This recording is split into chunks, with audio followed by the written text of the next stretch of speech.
Gracias por escuchar los podcasts de Radio Nacional. Acceda a todos los programas en rtv.es/a la carta.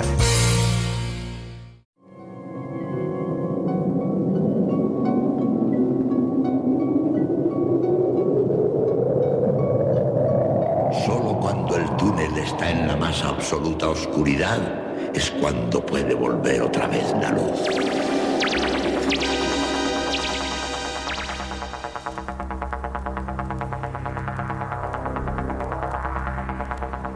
Estás entrando en el espacio en blanco.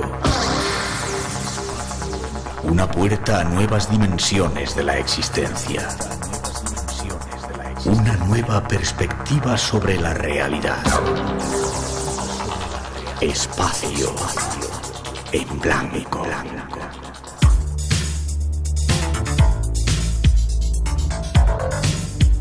Una producción escrita y dirigida por Miguel Blanco.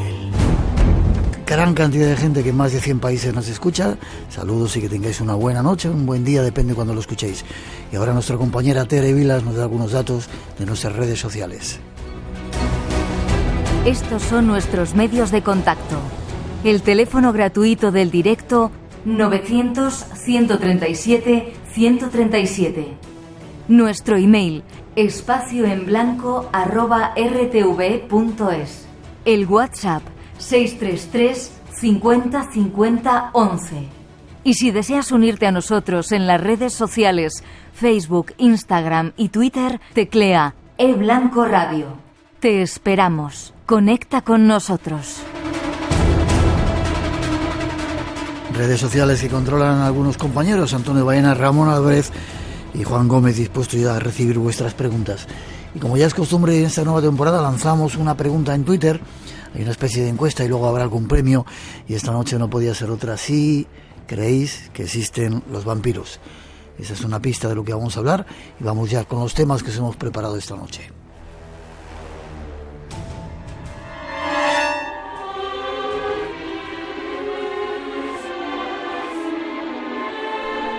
Nuestros pasos se dirigen hoy a la búsqueda de lugares donde habitan los no muertos. Será un viaje tras el origen de los vampiros y de esos príncipes del abismo que han habitado desde siempre en muchas culturas del planeta. Montañas donde se imparten lecciones de magia negra. Guerreros que luchan contra vampiros. Un recorrido por su origen hasta nuestros días para tratar de conocer si aún existen esos seres de las sombras. El rastro de los vampiros será hoy nuestro tema principal, pero habrá más. Nuestra aventura continuará por tierras burgalesas, a la búsqueda de enigmas por lugares casi olvidados, pero llenos de misterios. Ese es el mapa de rutas que esta noche pensamos hollar con nuestras pisadas, y si lo deseas, puedes acompañarnos.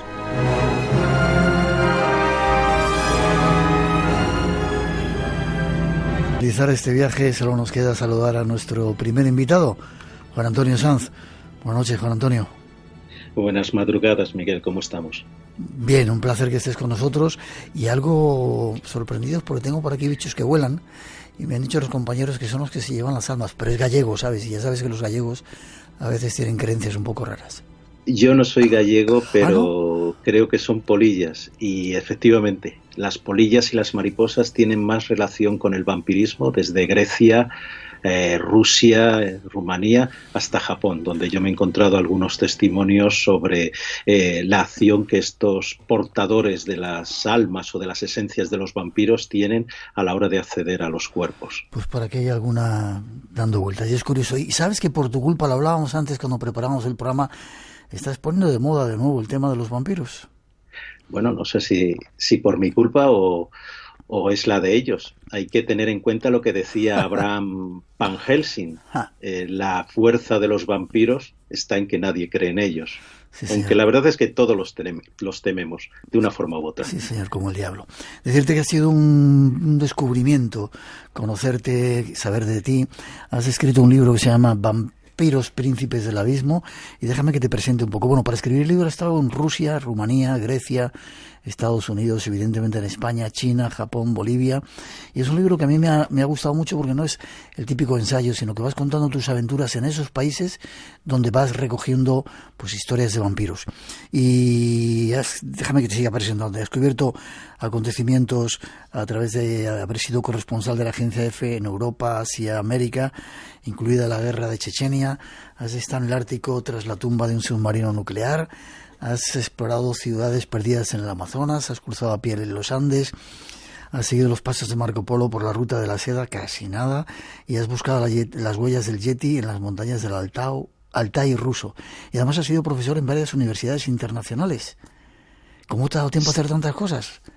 Hombre, tampoco soy tan jovencito a estas alturas. El medio siglo ya me lo he llevado, con lo cual digamos que todavía me puede quedar otro medio casi para buscar más. La búsqueda ha sido mi motor toda mi vida, desde muy niño. Eso espero que te quede mucho más tiempo para que podamos compartir más aventuras. Te he insultado varias veces hablando por teléfono de la envidia que me dabas por algunos lugares que has estado, pero eso no lo digo aquí en antena. ¿Y por qué? Bueno, déjame que ponga una cosita que tiene que ver con un poco la entrada de lo que queremos hacer en este programa de hoy.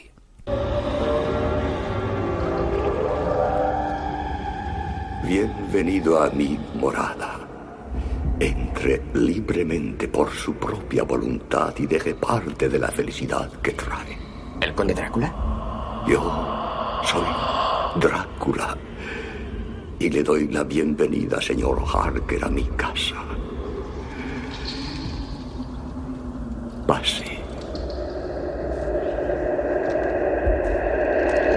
Ahí nos están dando la bienvenida, pero nos vamos a entrar con toda la felicidad. No hará falta que dejemos nada de la felicidad. ¿Por qué te has interesado por el tema de los vampiros, Juan Antonio? Bueno, ya en mi libro cuento un poquito de dónde viene esta, digamos, obsesión o esta búsqueda, como decía antes. El vampiro está en el origen de la humanidad, de la historia, y está en todos los mitos principales de creación. El vampiro es el gran depredador que ha acechado en las historias y leyendas al ser humano desde el principio de los tiempos.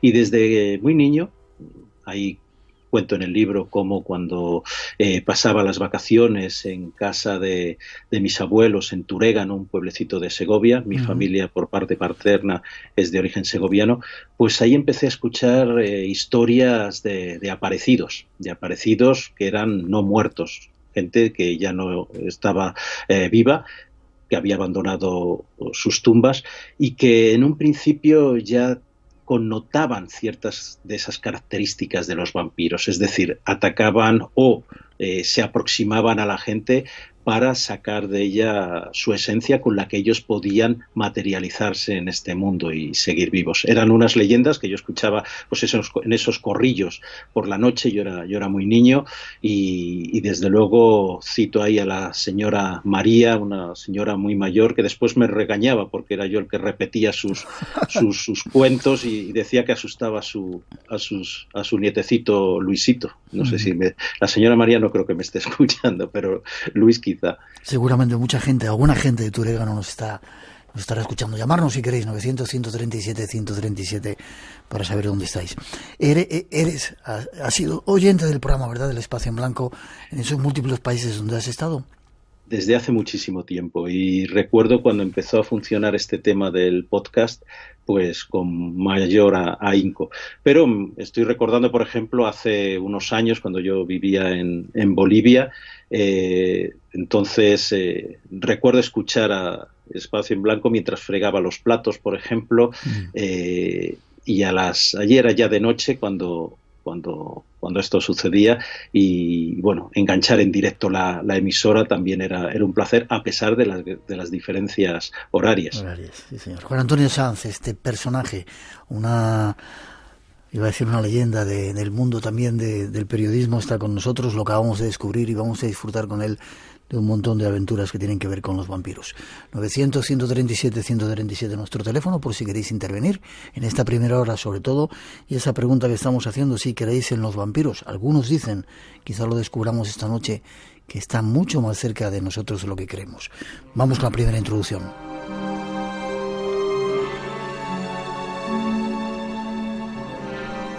Nuestro viaje nos lleva hasta un lugar en medio de los Cárpatos, un territorio donde se dice que nació el vampirismo. Estamos en Transilvania, en el corazón de los Montes Cárpatos, en el noroeste de Rumanía. Aquí se encuentra el origen del vampirismo, el mito del regreso de los muertos, basado en miedos y creencias ancestrales y en ciertas figuras míticas como la del conde Drácula. El viaje de hoy está marcado por esos miedos, pero también por ciertos ritos que en la actualidad siguen siendo reales.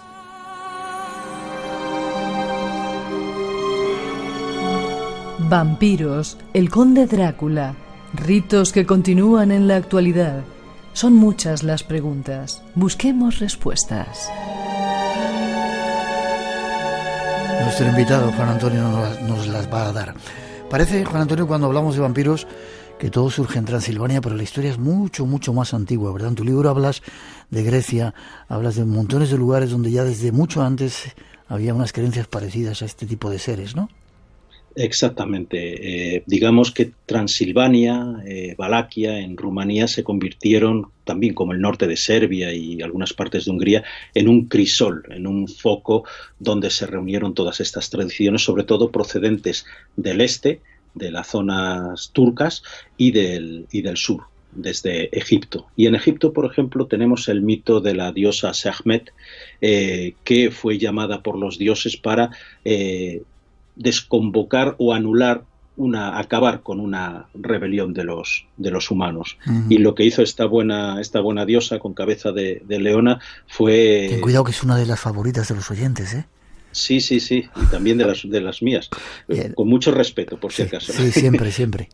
Pues bebiendo la sangre matando y bebiendo la sangre de todos estos seres humanos. Finalmente los propios dioses se asustaron y le pusieron fin, creando un brebaje a base dicen que de cerveza y otras bebidas espirituosas, y tiñéndolas de color rojo para engañar a Sekhmet.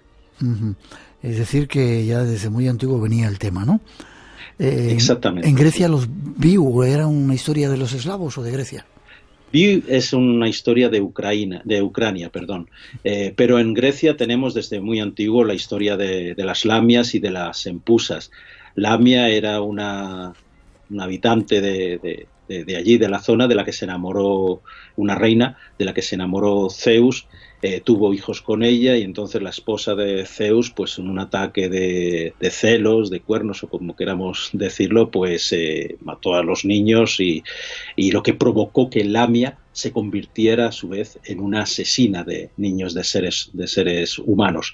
Esa es una de las leyendas. Tenemos también las empusas.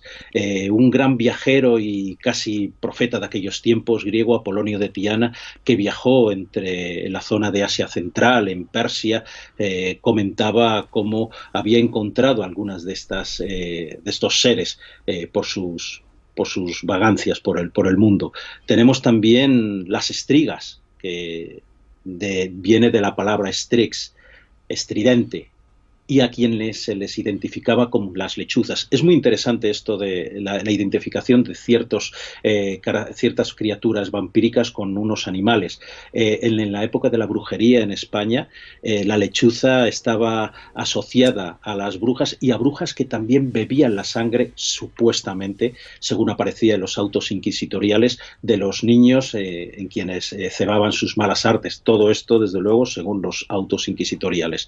Después tenemos un poco más atrás, en el principio de los tiempos, a Lilith, la llamada madre de los demonios, quien era la primera esposa, en realidad, o que quiso ser la primera esposa de Adán. Había sido creada del barro como Adán, no de una costilla, y sin embargo era muy rebelde. Lilith, la primera, como se le gusta ahora llamar, la primera feminista, y ahí ya no ahondo más, no nos vayamos a enfadar.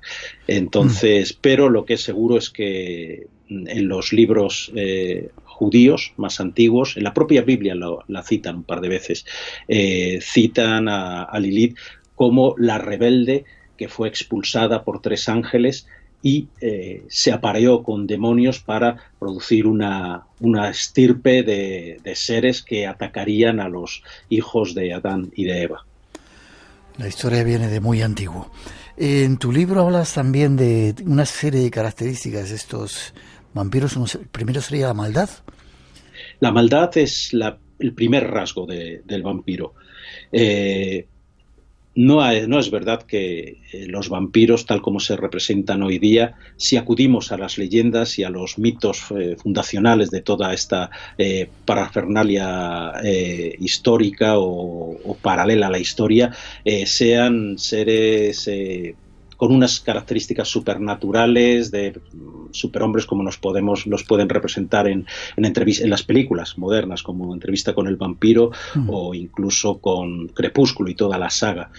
Los vampiros son malos por excelencia, es su principal rasgo. Otro de los... Sí. No, el segundo rasgo, la trascendencia. El segundo, la trascendencia. Ellos quieren perdurar en el tiempo, y para perdurar en el tiempo acuden al consumo de la esencia humana, siendo seres que pertenecen al otro mundo, vamos a decirlo así. La única forma que tienen de estar en este mismo plano natural es consumiendo la sangre o la esencia vital de los seres humanos. Y esa perdurabilidad no significa que los haga inmortales. El vampiro no es inmortal porque se puede acabar con ellos. Y la historia de los vampiros viene adscrita también, al mismo tiempo, a las maneras que tiene el hombre para acabar con estos seres. Eso es muy importante. Y después, la última característica es que para garantizar esa perdurabilidad se recurre también a la magia negra, al ocultismo. El vampiro está directamente ligado a las prácticas más ancestrales de ocultismo y magia negra a lo largo de todo el mundo. Desde Japón he encontrado yo estos lazos hasta los Andes, o incluso por supuesto en Rumanía, Rusia, Grecia. Lo vamos a ir viendo poco a poco a lo largo del programa. Y es curioso, ¿sabes? Porque desde que hemos empezado a pensar en el asunto, alrededor tenemos bichos. El otro día había un murciélago en la redacción que andaba por ahí volando. Extraño que entre un murciélago aquí en la casa. Ahora tenemos aquí una polilla. Como te digo, bueno, quizás sean ellos los que quieren levantarse y decir, seguimos aquí todavía.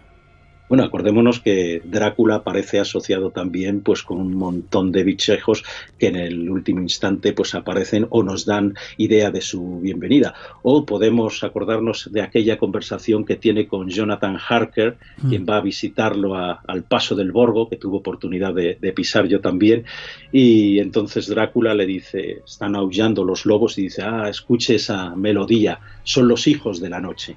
Los lobos, las arañas, las moscas, las polillas. Crónicas de vampiros, Nosferatu y otros no muertos esta noche con Juan Antonio Sanz. Seguimos adelante poquito a poquito dando más datos que hemos extraído de tu libro, ¿te parece? Por supuesto. Y de tus viajes, ahí va otro. Espacio en blanco. Un viaje por nuevos universos a la búsqueda de respuestas. Con Miguel Blanco.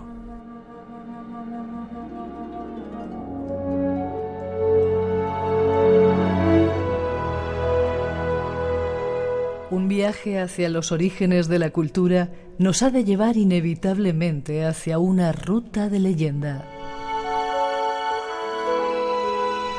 La ruta de la seda. Eurasia, la mayor masa terrestre del planeta. Unos 10.000 kilómetros desde el Pacífico hasta el Océano Atlántico. Una distancia formidable incluso en el mundo de hoy. Y sin embargo, a lo largo de esas vastas distancias, los seres humanos hicieron realidad una de las mayores empresas de la historia: la Ruta de la Seda. Una ruta comercial extraordinariamente rentable. y mucho más que eso. Durante miles de años, productos exóticos, nuevas tecnologías, ejércitos conquistadores e ideas brillantes viajaron a lo largo de la ruta de la seda.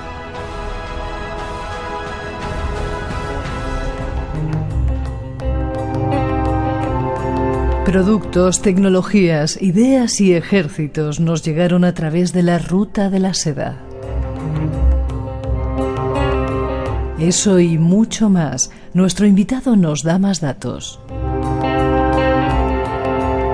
Parece que no tiene nada que ver esto de la ruta de la seda, Juan Antonio, pero parece que a través de ella también nos llegaron algunas ideas de seres vampíricos o de vampiros. Que tiene muchísimo que ver, perdón. Que estaban en Japón y en China. Cuéntanos. Desde Japón y desde China. Y en las caravanas que llegaron con los primeros comerciantes ya antes de que desapareciera el Imperio Romano, el país de los seres. Y ahí empezaron a llegar esas historias sobre seres, valga la redundancia, que viven en las montañas y que se alimentan o de los cuerpos o de la esencia de los hombres. Uh-huh. Yo en el año 93 realicé con un gran amigo, hermano japonés, Norihite Mitsui. Nosotros estudiábamos ruso, él en San Petersburgo y yo en Moscú, vivíamos en esas ciudades y decidimos hacer la ruta de la seda por uno de los ramales nortes. Y ahí en ese camino fue cuando me encontré con algunos seres de los que yo no había escuchado anteriormente. Ya estaba interesado en el tema del vampirismo, como indiqué antes, pero por primera vez ahí escuché sobre los llamados Qianshi. Los Qianshi, que es el llamado vampiro saltarín, porque se mueve de esa forma, y en muchas películas venidas de Oriente, de China, las hemos podido ver, películas sobre todo de Hong Kong, pero que son mucho más repugnantes y terribles que lo que nos pueden mostrar los filmes. Y más allá, en Japón... Espera un segundito. Sí, en tu libro, claro, he leído que este tipo de seres, los Yanxi, los llamas, tenían que ver con los monjes taoístas, algunos monjes taoístas que de repente cambiaban de ruta, ¿no? Claro, y esa es otra de las pistas. Vamos a ver, cuando yo empecé a escribir el libro ya sabía que una de mis hipótesis, no mía, sino ya la había leído en algún otro lugar, en algún otro libro, era precisamente la relación entre el vampirismo y la magia negra, entre el vampirismo y el ocultismo, en el sentido de que todo proceso vampírico, en las leyendas, por supuesto, puede venir a partir de una transformación de un cuerpo muerto, de una infusión de energía y de vida para moverlo. Entonces, el taoísmo es una de las filosofías que da más sentido a Oriente y sobre todo a China, que ha influido después en los países limítrofes. Allí pudimos subir al monte Taishan, que está en el este del país, ya una vez que habíamos terminado la propia ruta en sí, en Chang'an, en la actual Xi'an, y ahí escuchamos de nuevo esas leyendas sobre los no muertos, sobre los Qianxi, y sobre aquellos monjes taoístas que en determinado momento, después de no poder alcanzar uno de los objetivos de la filosofía taoísta, que es la inmortalidad, ellos habían recurrido al otro sendero de la magia, al sendero de la mano izquierda, que allí se llamaba de otra forma, pero intentando recurrir con las invocaciones de la sangre, que esa es otra de las cuestiones que se heredó de los tiempos antiguos. La sangre sirve para invocar a los muertos. Ellos invocaban a los muertos para que les comunicaran cuáles eran los secretos de la inmortalidad, todo según las leyendas, por supuesto.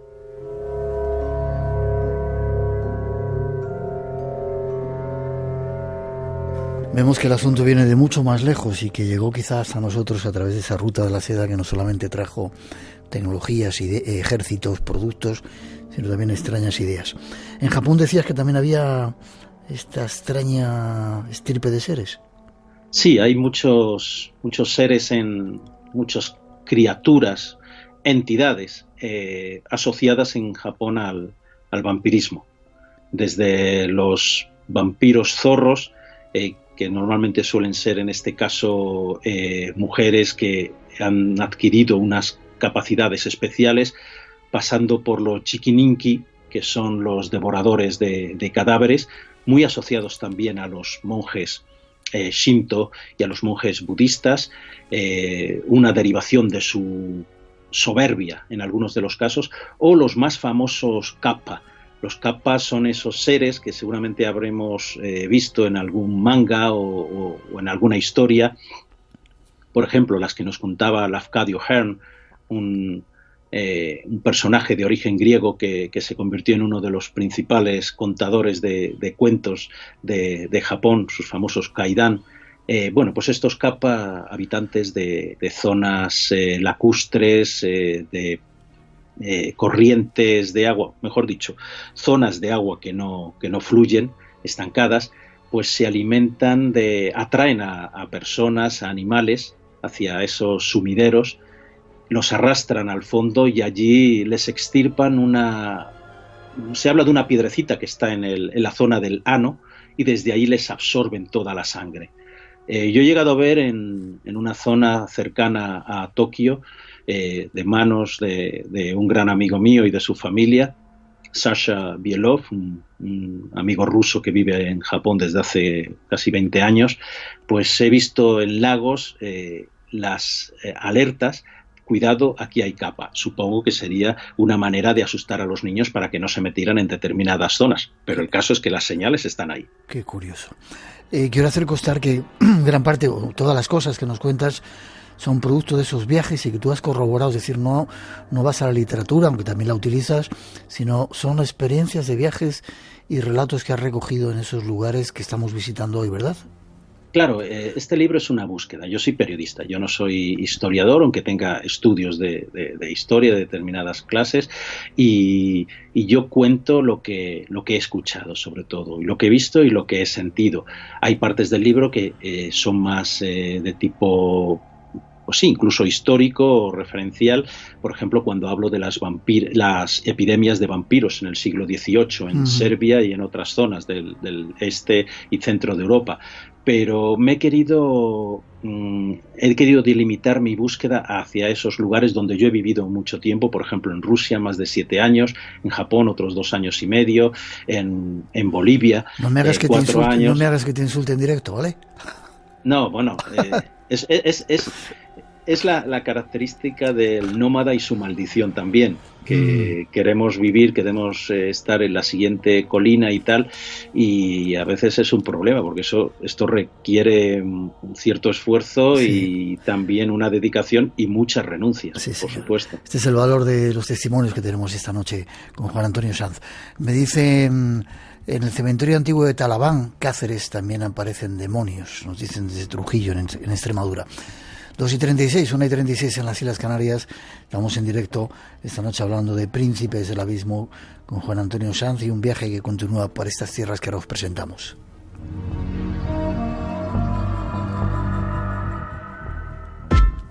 Radio Nacional de España. Somos tu radio. ¡Lo tenemos! Es un cañón, tío. Por el tamaño podría ser de la flota española del siglo XVIII. Más de 1000 barcos españoles están hundidos y repartidos por todo el mundo. Muchos de ellos navegaron hace siglos entre el continente americano y las costas españolas y transportaban grandes riquezas. Es una moneda. Futuro abierto, con Tato Porto. Forman parte de nuestra historia y muchos de ellos han sido expoliados por empresas de cazatesoros. Esta semana en Futuro Abierto hablamos de nuestro patrimonio hundido. Los domingos a las 7 de la mañana, las 6 en Canarias.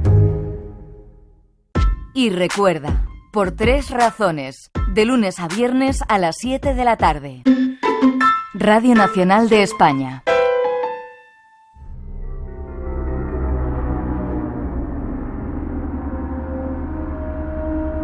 Encaminamos nuestros pasos a un lugar desconocido, Xolomans, la escuela del diablo de Rumanía.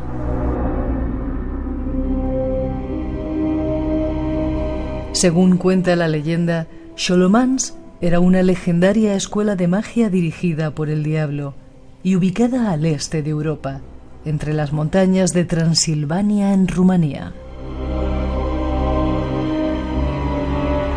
Supuestamente su localización estaría exactamente cerca de un gran lago en las montañas de los Cárpatos, al sur de la ciudad de Hermannstadt, ahora conocida como Sibiu en rumano. Su época de construcción se desconoce completamente.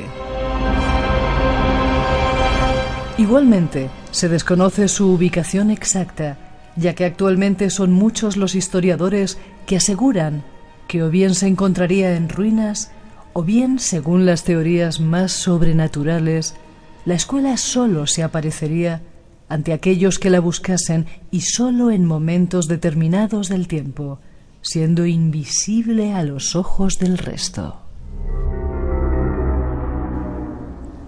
Bram Stoker, probablemente basándose en la obra de Gerard, se refirió a ella 2 veces en Drácula. Los Drácula eran, según dice Arminius, una raza noble y grande, aunque de vez en cuando hubiera vástagos de los que sus coetáneos sospecharon que habían tenido pactos con el diablo. Aprendieron sus secretos en la Scholomance, entre las montañas que rodean el lago Hermannstadt, donde el diablo tiene un discípulo de cada 10 habitantes. Vayamos a aprender algo más de esta escuela del diablo. Otro lugar que nos ha desvelado nuestro invitado Juan Antonio Sanz. Pero antes dime, hemos nombrado a Arminius. ¿Quién era Arminius Bunbury? Arminius Bunbury, uno de los personajes que más me han entusiasmado, no solo en el ámbito de esta búsqueda, sino en otras. Una de mis pasiones de historia, yo soy especialista en historia militar y en servicios de inteligencia por el Instituto Gutiérrez Mellado, fue siempre la guerra en las sombras, el torneo de sombras entre Rusia, el Imperio Ruso e Inglaterra, el Imperio Británico, por el dominio del Asia Central. Pues bien, Arminius Bunbury, que era un húngaro, un profesor conocedor de múltiples lenguas, hablaba casi todo, casi todas las lenguas europeas, más turco, persa y un montón de cosas más. Pues este viajero estuvo por la zona de lo que hoy día es Turkmenistán, Uzbekistán, por supuesto, Irán y Persia, lo que fue Persia, viajando pues aparentemente con unos intereses científicos y de puro explorador. Y sin embargo también era un agente del Imperio Británico. Y en estas circunstancias conoció, Bram Stoker, el autor de Drácula, lo conoció a él, Arminius Bunbury, de partida directamente con la propia reina de Inglaterra, y así pudo conocer todas esas historias que venían del este, todas esas historias sobre jinns en el caso de Arabia o de genios en el caso de Persia, todas las historias en torno al fuego y en torno a los ritos de sangre. Y él fue quien le habló, posiblemente él antes que nadie, de la existencia de Vlad el Empalador, Vlad Tepes, Vlad III, en quien se inspiraría en parte, y digo solo en parte, Drácula para hacer su más famosa novela, que por cierto, y ya lo digo en el libro también, yo la considero como un tratado, como el mejor tratado sobre vampirismo hasta el año 1897, que fue cuando se publicó. Y sin embargo, Bram Stoker parece que no estuvo nunca en Transilvania, en esas tierras, ¿no? Hasta donde sabemos no estuvo. Sin embargo, él leyó, por ejemplo, a Emily Gerard, que fue una gran viajera. Ella era la esposa de un oficial polaco que estuvo sirviendo a los austríacos en esa zona de Rumanía. Ella hablaba rumano y varios idiomas más de la zona, y ella fue la que precisamente nos habla por primera vez de dónde lo sacó Bram Stoker, de esa escuela, la Scholomance, que está un poco ligada a las escuelas relacionadas con el rey Salomón, y que tenemos después, por una serie de coincidencias que yo no creo que sean tales, pero bueno, en otras partes del mundo. Lo vamos a descubrir enseguida.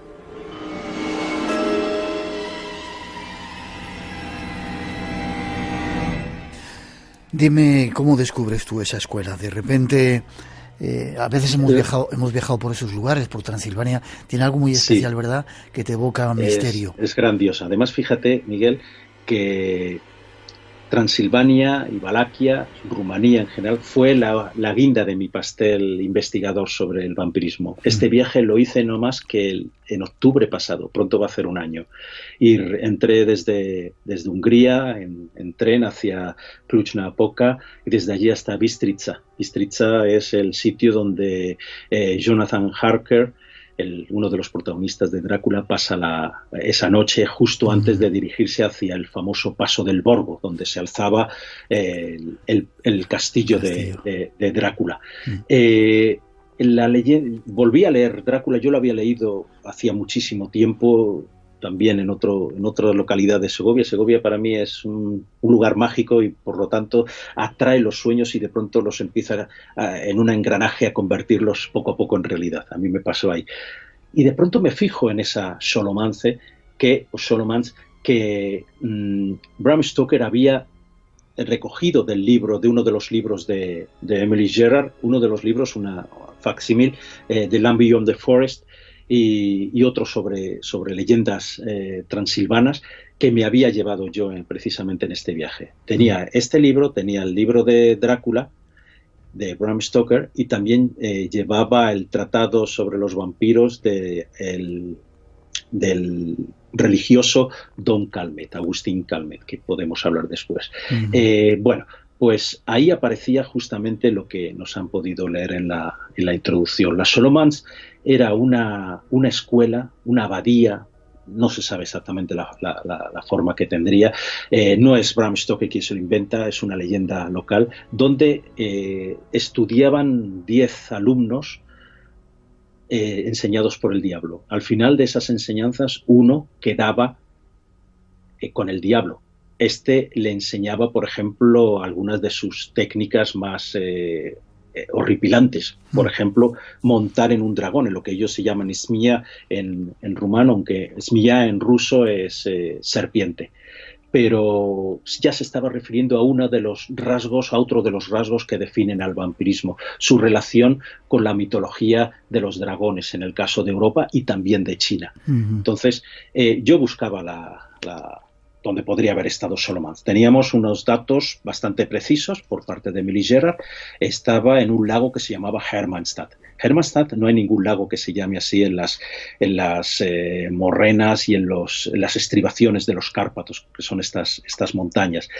Hermannstadt era la antigua Sibiu, donde yo me encontraba justo cuando busqué las últimas pistas. Sibiu es una ciudad preciosa de origen sajón. Los sajones emigraron después de la Edad Media hacia esa zona y decidí ir a la búsqueda. Encontré que había un lago que tenía todas las posibilidades de ser, y es el lago Bilia, escrito Balea, con B, pero por la pronunciación es Bilia.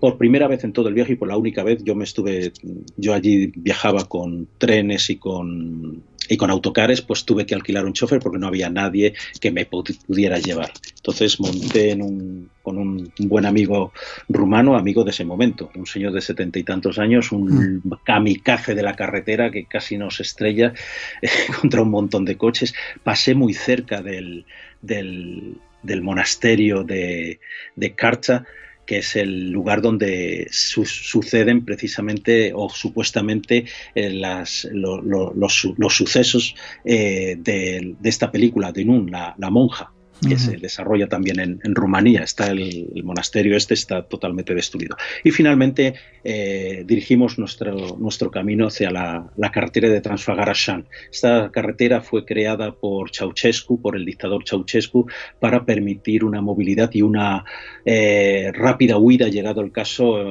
si se producía una invasión, en este caso una invasión de sus amigos, entre comillas, soviéticos.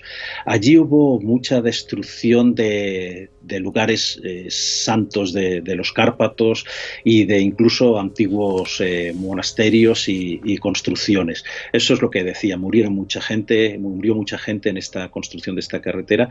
Cuando yo llegué finalmente al lago Bilia, es impresionante, parece un lago alpino o de los picos de Europa, vamos a decir así. Tiene diversas casas y ahí pude hablar con gente que No me dijeron tanto sobre las Xolomans, pero sí sobre la existencia de antiguos vestigios que se habían encontrado y que todavía se encontraban por esas zonas de asentamientos.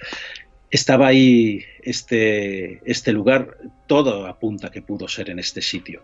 Desde luego, es un lago muy profundo y ahí puede haber de todo.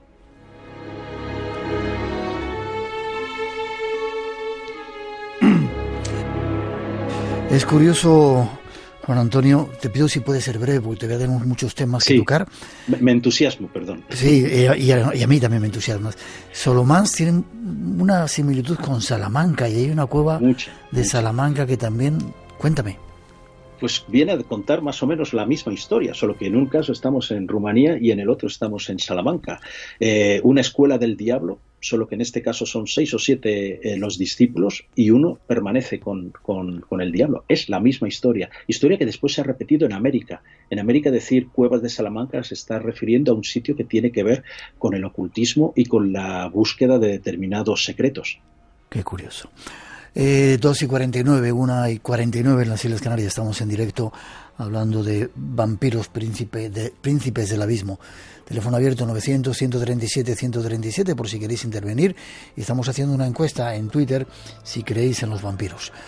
Queremos todavía contaros algunas cosas más detrás de esa introducción. Nuestro invitado nos da respuestas. Espacio en Blanco. Tu cita con lo desconocido. En Radio Nacional.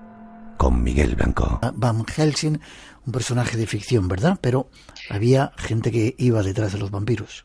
Sí, mucha gente. O unos cuantos, con unas características especiales, como lo cuenta una autora que me ha gustado mucho, Rosemary Gilley, que dice que estos cazavampiros, vamos a decirlo directamente, poseían unas habilidades sobrenaturales, como la clarividencia y así como el conocimiento necesario para seguir el rastro de esos vampiros y poder destruirlos. Tenemos, por ejemplo, un cazavampiros español, del que casi nadie sabe.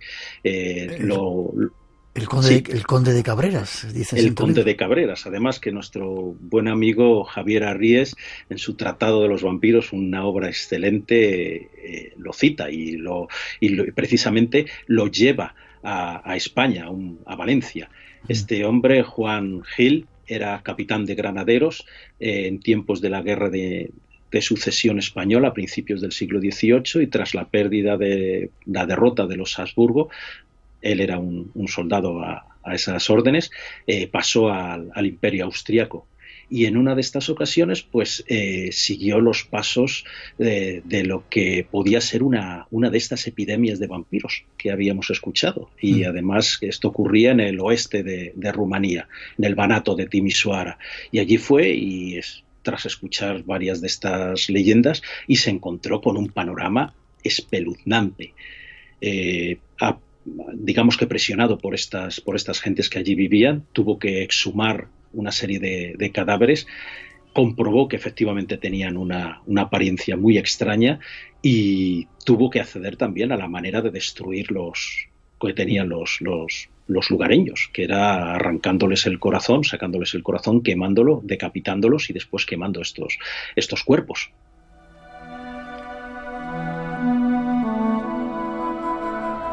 Y otra cosa que he descubierto leyendo tu libro es que muchos de los cazadores de vampiros en Rumanía eran de etnia gitana.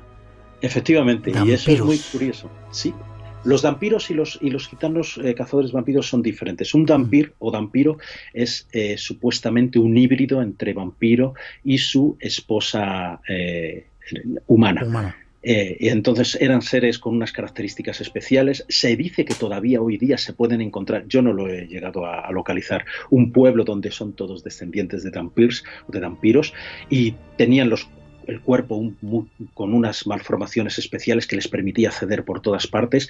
Y después tenemos el tema de los gitanos, a los que llamaban los mutiladores de cadáveres, porque eran ellos finalmente, con todos sus conocimientos, quienes se encargaban de localizar a esos llamados mulos, como denominaban ellos a los vampiros.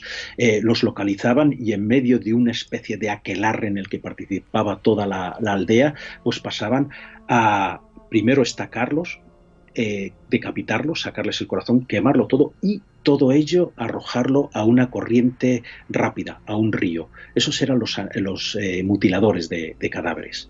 Es curioso porque hacían una prueba, decían que cuando llegaban a una aldea y los perros ladraban no pasaba nada, pero si no ladraban es efectivamente, que allí había un vampiro. Y además la del caballo, ¿no? Un caballo que lo metían por el cementerio, cuéntame.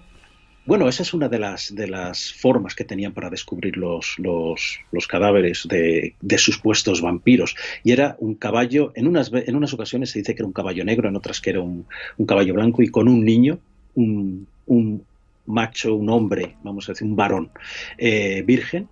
Y en el lugar en el que el caballo se detenía y piafaba y se mostraba inquieto, y el pobre niño pues también mostraba cierta inquietud, ahí podía estar una tumba del cuerpo de un vampiro. Curioso, las historias. Aparte de este español, ha habido mucha gente en un minutito que luchaban contra los vampiros en muchas partes del mundo, ¿verdad? Sí, en esa misma zona, en las epidemias de vampiros del siglo XVIII, ahí tenemos a Johannes Flückiger, que es quien en un escrito que es tremendo, Visum Repertorum, explica toda la ordalía que vivió precisamente con una de estas historias, la del vampiro Paole, que ha llegado hasta nuestros tiempos y es tremenda en este sentido. Pero tenemos buscadores de vampiros entre monjes japoneses, los tenemos en Estados Unidos, los tenemos en Bolivia también, y muy unido también al estudio de la upirología. Upirología es el estudio de los upires. Upir es una palabra que en Rusia, Polonia, Ucrania se utiliza para denominar a los vampiros, y parece ser que viene del turco uper, bruja o brujo. Ya tenemos otra vez esa relación con la ruta de la seda, desde luego. Qué curioso. ¿Estás a gusto? Como no te veo, te tengo que preguntar. Sí, yo también soy una criatura de la noche de una forma u otra. Vale. ¿Cómo no voy a estar? Te quedas un ratito después, ¿vale? Claro que sí. Vemos ese gran programa, gran invitado desde Uruguay. Gustavo Ciecola te está diciendo eso, otros muchos oyentes, y estamos descubriendo que el tema de los vampiros no es algo que estuviera simplemente en Transilvania, que es donde nos ha llegado, sino desde muchas partes del mundo, y ahora vamos a ir a tratar de verlos en la actualidad.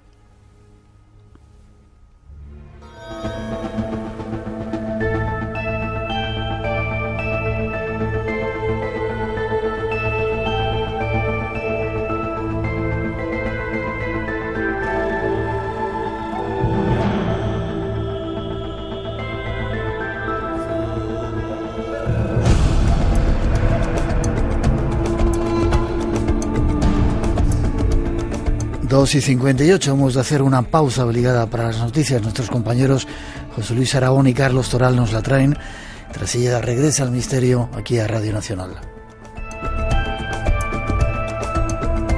Redes sociales abiertas, Blanco Radio en Facebook, Twitter e Instagram. Y en Instagram tenemos esa pregunta: si creéis en los vampiros. Premios esperan. Perdón, en Twitter, la pregunta la tenemos solamente en Twitter. Después volveremos con más vampiros más cercanos a nosotros en la actualidad, y quizá alguna forma de defendernos. Igual descubrimos que están más cerca de lo que queremos, y después el viaje continúa en una zona al norte de Burgos con muchos lugares para descubrir. Volvemos enseguida, no os vayáis, el espacio en blanco continúa.